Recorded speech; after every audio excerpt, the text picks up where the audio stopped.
छोड़ी मार दब हल्का फेंक दिला का गोरी गोरी रे मार दब हल्का फेंक दिला का गोरी और काहे इतना करहता रू मन मानिए छोड़ी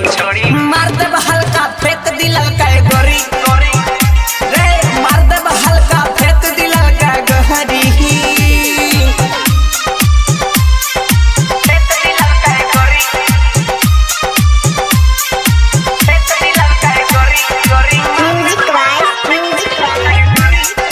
म्यूजिक स्टूडियो अमरपुर। आज छोड़ब न तोहरा के सुना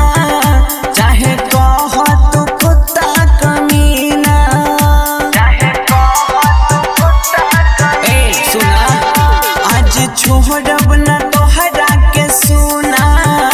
चाहे कह तू कुत्ता कमीना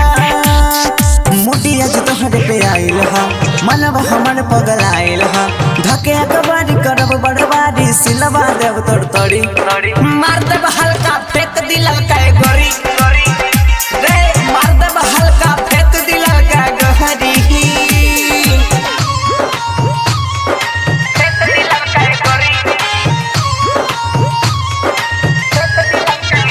म्यूजिक बाय कृष्णा राज।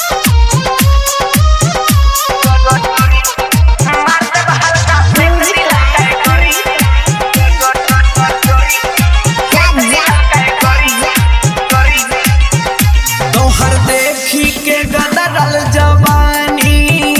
हमर मुहावा से छोड़ता पानी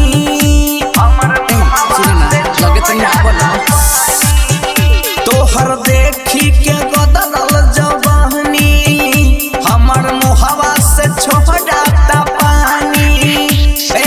कहले तोहसे कृष्ण हरे हो खन नाराज तू इतना हरे दीपक सोनू प्रदीप तो से बतिया कहे फुरी मार देब हल्का फेंक दिला का रे मार देब हल्का फेंक दिला का गोरी